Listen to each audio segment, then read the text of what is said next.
Olá para você que é inscrito aqui no canal Pão do Advento. Voltamos para a continuação do estudo da lição da Escola Sabatina. Neste trimestre, nós estamos estudando sobre o livro de Deuteronômio. Nós chegamos agora à sexta lição, ao sexto tema. O tema da lição de hoje é: que nação há tão grande? E você, o que você está achando aí dos estudos desse trimestre? Né? Está conseguindo acompanhar bem? Eu queria que você, que assiste o vídeo aí, colocasse os seus comentários aqui no nosso canal, porque isso ajuda a divulgação do canal, né? Quanto mais o YouTube verifica que tem participação daqueles que assistem, né? Colocando o seu joinha, né? Ou se não gostou, coloca o dislike lá, né? Mas eu prefiro que você coloque o joinha, tá bom? Se você também não entendeu uma questão, coloca lá nos comentários, porque aí eu posso responder, né? Até hoje só teve uma pergunta, só eu respondi, e eu não sei se a pessoa viu a resposta, se foi suficiente, eu não sei, né? Então, procurem participar mais, né? Eu estou aqui, eu tenho intenção, eu tenho vontade de ajudar você a compreender melhor a palavra de Deus, e quando eu ajudo você, eu acabo aprendendo mais também, porque eu vou procurar me esforçar mais, vou procurar me informar melhor quando eu não souber a resposta. E mesmo se eu souber a resposta, sempre há coisas a mais para se responder. Então a gente faz uma pesquisa mais detalhada e a gente acaba aprendendo, né? É recíproco, né? Eu ensino e aprendo, né, com vocês, tá certo? Então participa aí, coloca aí seus comentários, coloca o joinha e compartilha o vídeo para ajudar o canal a crescer, tá bom? Então nós vamos lá, vamos ao estudo de hoje. Como eu já disse, o tema de hoje vem falando sobre a nação de Israel. Que nação há? Né? Moisés pergunta, que nação há como a nação de Israel? Só que tem um detalhe, quando Moisés falou isso, a nação de Israel não era nem nação ainda, exatamente. Né? Ela não era uma nação, não tinha ainda um território. Eles estavam caminhando no deserto, se dirigindo a Canaã. Canaã, ela estava repleta de povos pagãos ali, o território que Abraão havia comprado também já havia sido tomado. Não seria fácil para o povo de Israel se tornar uma nação. Eles deveriam atravessar o Jordão, e a partir do momento que atravessassem o Jordão, aí começaria uma série de conflitos ali com as nações que habitavam naquele território, naquele terreno. Porque ninguém queria saber de Israel ali, ninguém queria o retorno deles, e ninguém queria saber de ficar dividindo as terras ali com uma nação que tinha uma fama de ser perigosa, porque aquela fama, né, a história de que eles haviam saído do Egito sob a mão poderosa de Deus, né, sob a direção poderosa de Deus, já havia chegado até o ouvido deles, e muitos deles temiam. Então eles não queriam o povo de Israel ali, de jeito nenhum. Então não seria nada fácil. O povo não era nação, mas pela fé, Moisés já vislumbrava a nação de Israel. Então nós vamos estudar aqui parte do que está escrito aqui no capítulo 4 de Deuteronômio, e eu aconselho você que faça uma leitura do capítulo inteiro. O capítulo 4 ele é central aqui no livro de Deuteronômio. Ele traça as obrigações do povo de Israel, ele reforça a aliança, ele explica que o êxito de Israel está em andar em conformidade com a aliança e que se houver quebra da aliança, então a nação sofrerá as consequências. Inclusive, nesse mesmo capítulo, Moisés declara que o povo vai quebrar a aliança. Fala que o povo vai quebrar a aliança, que o povo será levado em cativeiro e que lá no cativeiro eles vão clamar ao Senhor e vão voltar à sua terra, porque Deus ele nunca esquece da aliança. Então, se o povo retorna aos ditames da aliança, Deus ele pode cumprir a sua parte da promessa com eles. Então, Deus nunca os abandona. Deus nunca os abandona. O povo é quem abandona Deus. Né? Lembrem-se que a aliança partiu de Deus. É Deus quem procura o povo para fazer a aliança. Então, o compromisso maior é do próprio Deus. Por isso que a palavra de Deus ela fala assim que para você evitar de fazer promessas, né, fazer pactos e alianças, né, porque vão partir de você, você está fazendo um pacto com Deus, você está propondo E se você não cumpre, então você está cometendo um crime gravíssimo. Né? É um filme talvez maior do que quem quebra a aliança que Deus fez. É porque o maior comprometido com a aliança, a aliança eterna, é o próprio Deus. Então Deus ele não quebra a aliança em momento algum. E se o povo quebra a aliança e tem que sofrer as penalidades, é bom lembrar que o próprio Criador ele vem e assume a penalidade da aliança, morrendo no lugar do pecador, do transgressor. Então o tema da aliança ela é o próprio plano da redenção, é, explicado de uma outra forma, apresentado de uma outra forma, na forma de estatutos, de ordenanças, de cerimônias. E o povo deveria ser instruído e deveria crescer e se desenvolver em cima desses princípios, dessas normas, desses termos da aliança. Tá certo? Então eu dividi o tópico aqui numa proposta de estudo da lição, né? Então, nós temos vários tópicos aqui. Fala do episódio de Baal Peor, quando o povo se corrompeu e quebrou a aliança ali e vieram males sobre o povo de Israel. Vem falando sobre a necessidade de ser fiel, mas eu resolvi dividir em 3 tópicos aqui para a gente poder sintetizar bem o conteúdo completo da lição.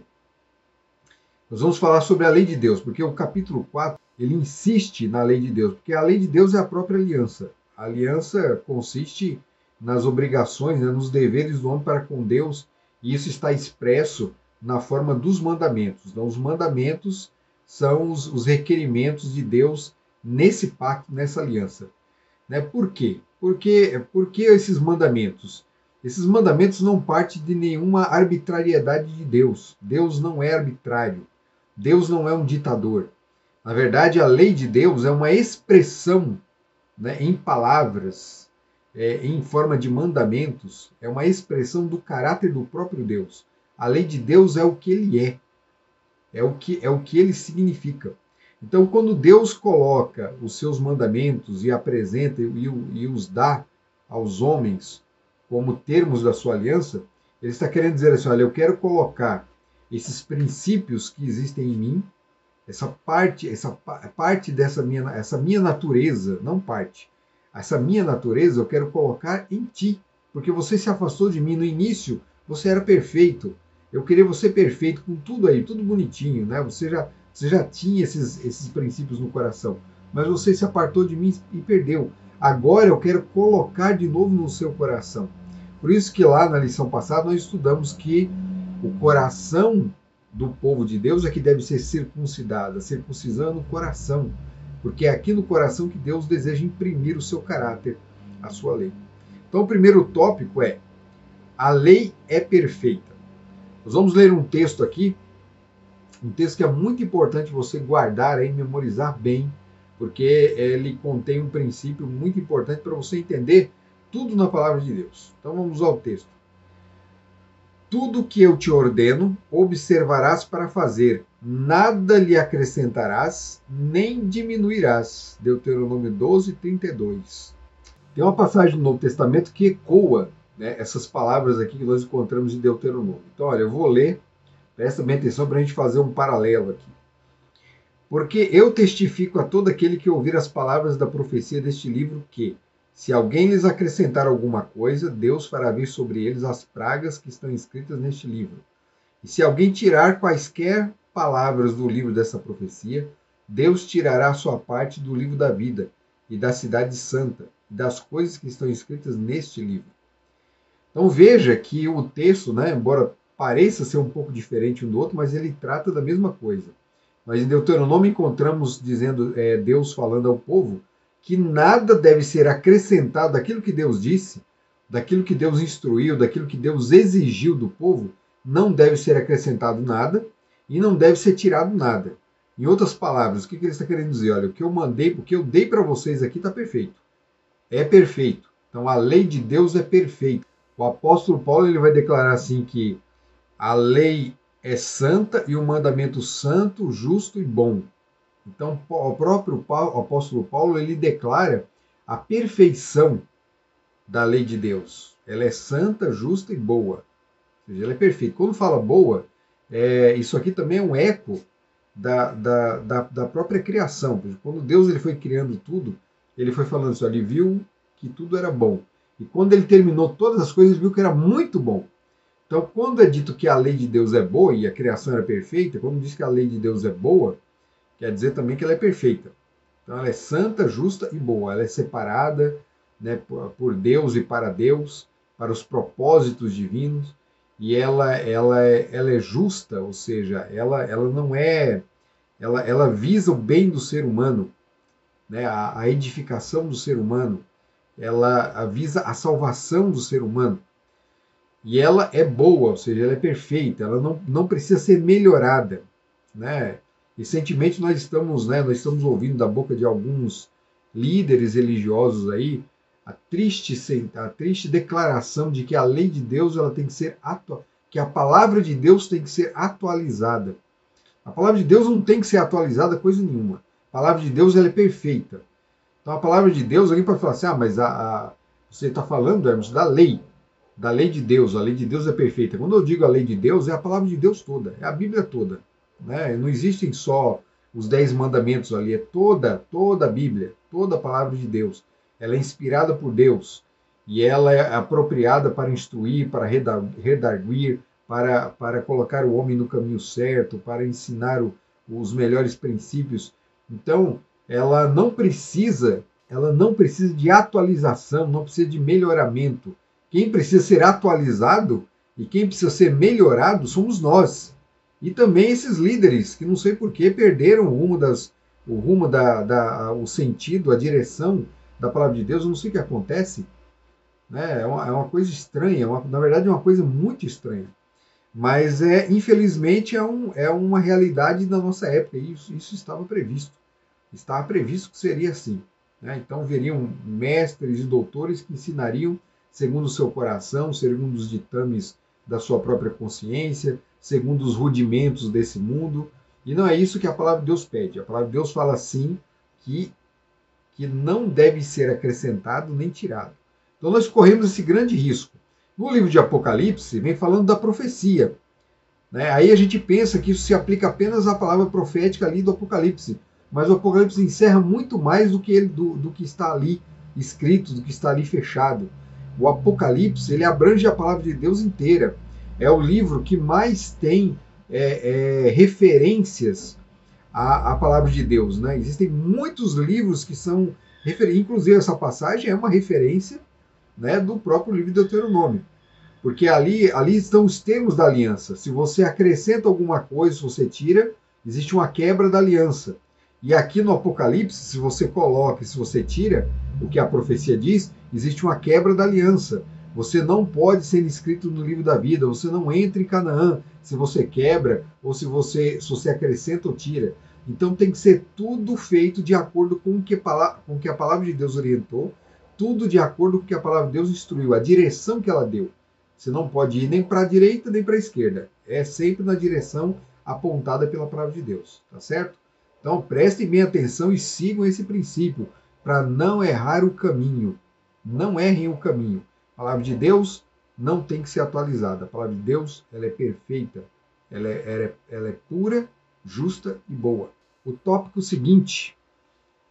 A lei é sábia.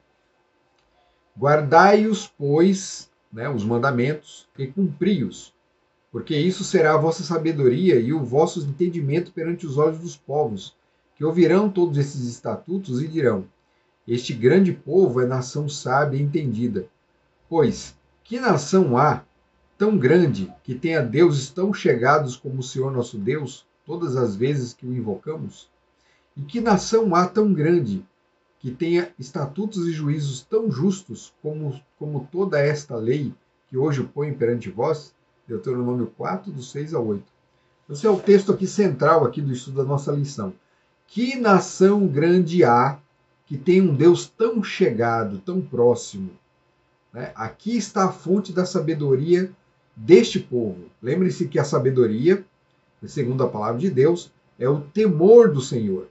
Então, o povo que teme ao Senhor é o povo sábio, é o povo santo. Então, esse povo primeiro teme ao Senhor, eles têm Deus como seu Senhor. E esse Senhor é próximo do seu povo. Nenhuma outra nação, nos dias de Moisés, quando ele escreveu isso aqui, tinha tanta proximidade com o seu Deus. Isso nos dois sentidos, tanto culturalmente, porque, embora eles fossem muito religiosos, mas não havia o povo israelita era capaz de dar a vida pela sua fé. A gente não encontra muito isso nos outros povos, né? Por mais religiosos que eles fossem. Eles não estavam tão dispostos a morrer pela religião deles assim. Né? Eles tinham muitas. Na verdade, a crença deles não era tão dotada de fé assim. E o outro ponto era que Deus há tão próximo do seu povo, só o povo de Israel, porque ele era o único Deus verdadeiro. As outras nações não tinham deuses reais. Era só pedra, barro, tijolo, era madeira, era ouro. Era só isso, eram elementos da natureza que eles adoravam. Não havia proximidade nenhuma, essas coisas não tinham pensamento, não tinham entendimento, não tinham sentimento. Eram coisas inanimadas, eram objetos inanimados. A fé desses povos estava em objetos inanimados. A fé do povo de Israel estava num Deus vivo, um Deus atuante, um Deus que criou a natureza. Então a natureza não tinha que ser adorada. Nós deveríamos adorar o Criador da natureza, porque a natureza só aponta para o Criador. É o livro escrito, né? Ali na natureza nós encontramos a assinatura de Deus. Ela revela, ela prova. Quer saber qual é a grande prova de que Deus existe? Você quer saber qual é a grande prova? Olha ao seu redor, tudo que está ao seu redor. A existência, o fato de existirmos, o fato de haver algo em vez de nada. Essa é a grande prova de que Deus existe. Tá certo? A questão não é tão complicada assim quanto se parece, né? Muita gente quebra a cabeça. Deus existe ou Deus não existe? Aí, a razão, né? A prova é essa. Você vai ver que esse raciocínio é irrefutável. E o texto diz mais. Diz que essa nação é grande porque não há nação que tenha estatutos tão justos e juízos tão corretos como esses que Deus coloca, que Deus apresenta hoje para a nação de Israel. Agora, aqui esse ponto, a gente não tem tempo aqui para analisar a lição toda. Se você fizer uma pesquisa sobre as leis dos antigos povos, né, as leis dos hititas, dos babilônicos, dos egípcios, você vai ver como a lei de Deus ela é superior e como ela visa o bem do próximo. Como ela visa o bem. Né? Então, às vezes, você até se assusta. Puxa vida, mas Deus está mandando matar aqui, o transgressor morria. Não era bem assim, não era bem que assim que acontecia. O homem ele era julgado de uma forma assim que não havia um juízo, não havia igual na terra. Era o próprio Deus atuando, ele não morria assim de qualquer jeito. Né? Os sacerdotes eles tinham urim e tumim na sua vestimenta, e quando questões complexas apareciam, Deus ele próprio respondia pelo urim e tumim, qual deveria ser a sentença dada sobre o réu. Então não havia justiça como em Israel. E eram leis que visavam o bem e o benefício do povo da nação. Eram leis que visavam o benefício físico, o benefício espiritual, a saúde. Então eles tinham leis dietéticas, leis de higiene. Haviam leis para todas as coisas, leis que visavam todos os bens.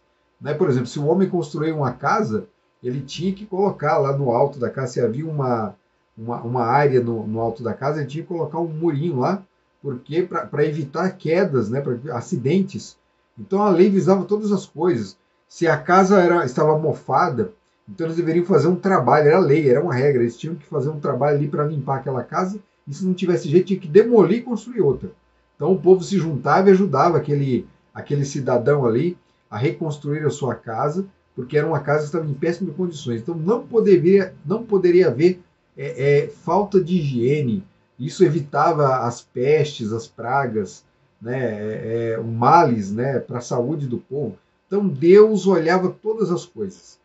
Então não há nação, realmente não havia nação, embora Israel nesse momento não fosse a grande nação ainda, aquela nação dos dias de Salomão, Deus já vislumbrava, né, o próprio profeta já vislumbrava esse acontecimento.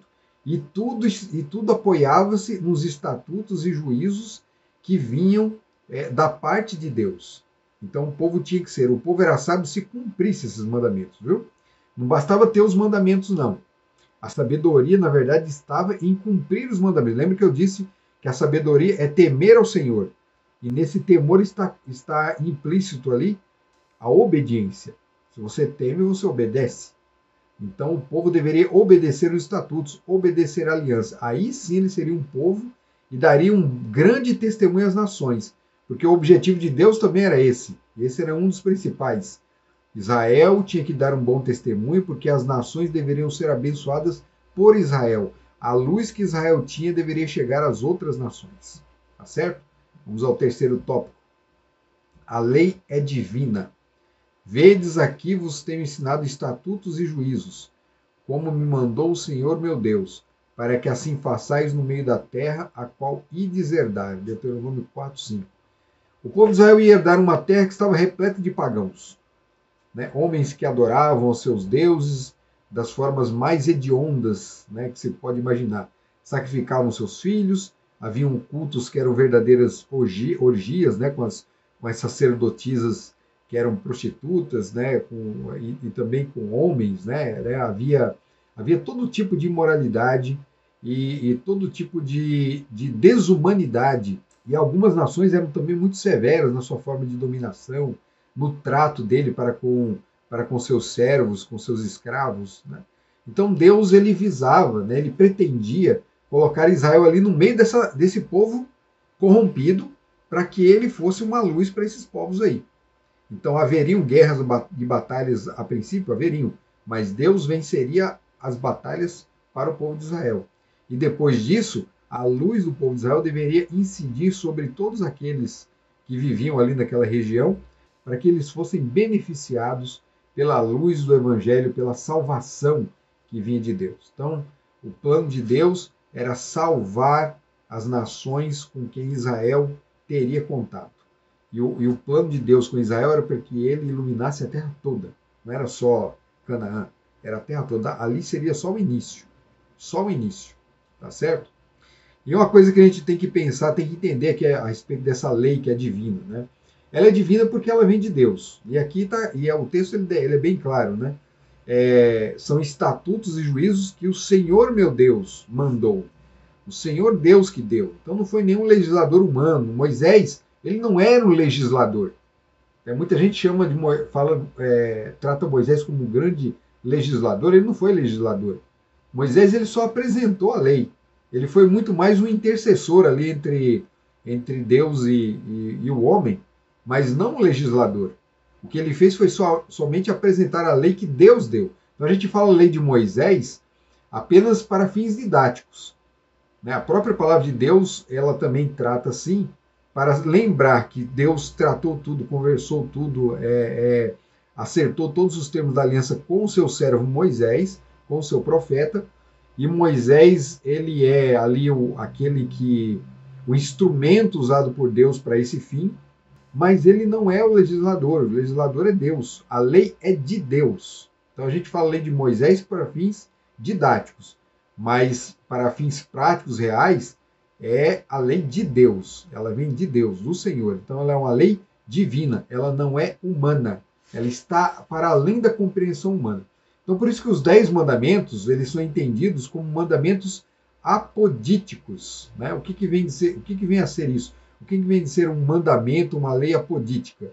Uma lei apodítica é aquela lei que não deve ser questionada, ela não apresenta ali no primeiro momento o seu sentido real, você só aprende o sentido real daquela lei quando você obedece. Então a lei está falando para não matar, mas por quê? Ela não está explicando por quê. Veja que os textos, né, as 10 palavras, como a Bíblia trata, os 10 mandamentos, elas são textos curtos, sem muita explicação, com exceção dos 4 primeiros mandamentos, onde há ali uma explicação, um motivo por trás dele. Mesmo assim, a finalidade você só vai descobrir depois. Você entende depois. Por que eu não devo adorar outros deuses? Então é dito, porque eu sou Deus único. Mas aí você vai entender depois o motivo, a razão da adoração. Na adoração, eu me transformo. Na adoração, me torno semelhante ao Criador.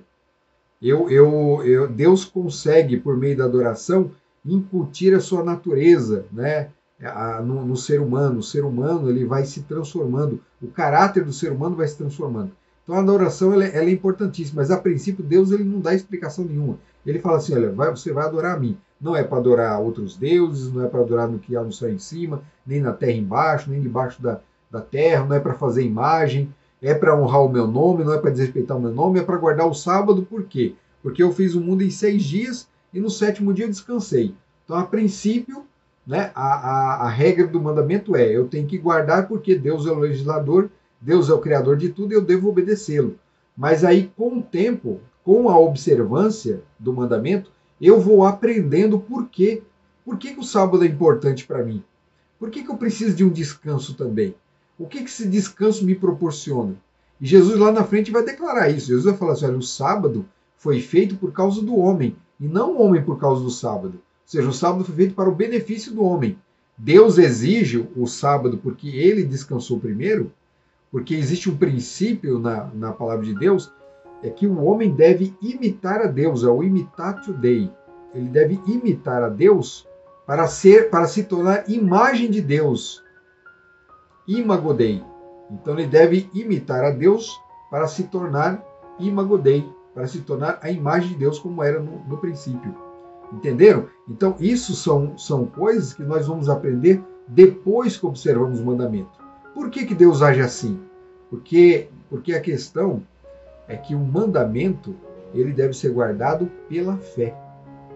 E eu devo obedecer pela fé. É somente essa obediência que agrada a Deus. O que não vem da fé não agrada a Deus, não é aceitável a Deus, não coaduna com o plano que Deus estabeleceu. Então, quando eu tenho fé em Deus, eu consigo realizar as verdadeiras obras de Deus, porque não sou eu agindo, mas é Deus agindo em mim. Não sou eu vivendo, mas é Cristo vivendo em mim. E quando Cristo vive em mim, a lei de Deus se torna um prazer. Ela brota de dentro para fora. Ela vem de fora para dentro. Não há um esforço humano para obedecer à lei de Deus. A lei de Deus, ela aparece, ela surge no coração. E ela se torna uma coisa agradável. Uma coisa a lutas. Porque o ser humano continua sendo carnal, continua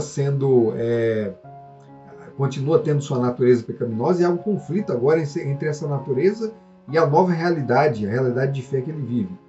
Mas nessa luta, se você continuar ao lado de Cristo, você vai se sair vencedor.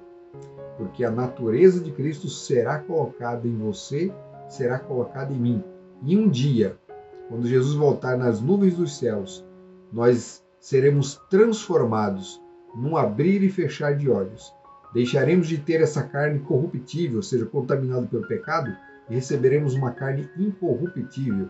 E aí, nesse momento, para sempre, estaremos em harmonia com o caráter de Deus. Nesse momento, nós teremos alcançado aquilo que o plano da redenção tem almejado desde o início, que é restabelecer a imagem de Deus no homem, a imagem que foi perdida. Que Deus abençoe você. Até o próximo vídeo. Tchau.